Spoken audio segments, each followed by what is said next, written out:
Ngayong umaabot na sa danger level ang damang init, paano mo ba tinitiyak na napepreskuhan ka? Si Fedila 3 beses sa isang araw kung maligo. Sa umaga, tanghali, gabi. Dami naman, Nay. Ay, kailangan eh. High blood kasi ako. Si Joseph na tricycle driver, laging sumisilong. Sobrang init po talaga para tayong nasa Riyadh. Si Anjanette, laging may baon na minifan. Kailangan pa rin. Lalo na po sa panahon ngayon ang init sobra. At sa iba, quenching thirst is the key. Laging may iniim na tubig para ma-relax ng konti. Sakit sa ulo, parang hindi mo maintindihan. Kaya luhalo. Si Fernando, literal na todo kayod kahit nangangalay na sa pagkayod ng buko para sa tinda niyang buko juice. Halos doble po ang benta ko.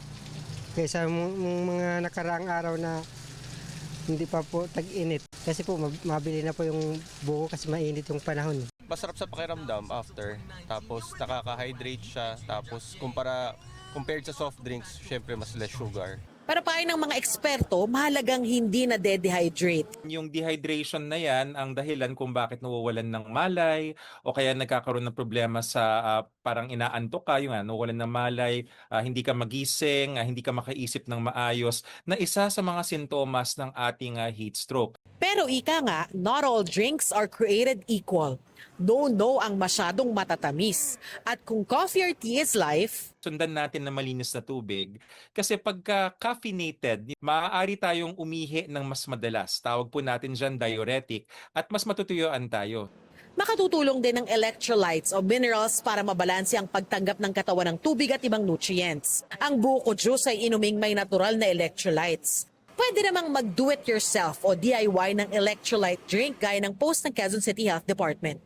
Sinubukan namin yan ni Charmaine na tindera sa karinderya. Hindi niya raw kasi malaman kung paano giginhawa ang pakiramdam habang nagtatrabaho.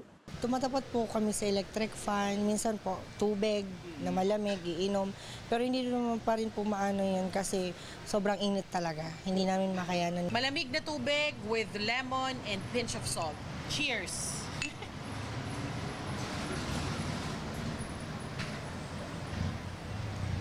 Para sa akin ay refreshing siya. Hindi sobrang lasa yung asin, no?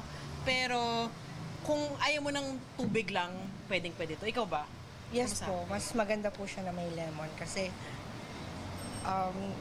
refreshing siya. Pero hinay sa asin at asukal, ha?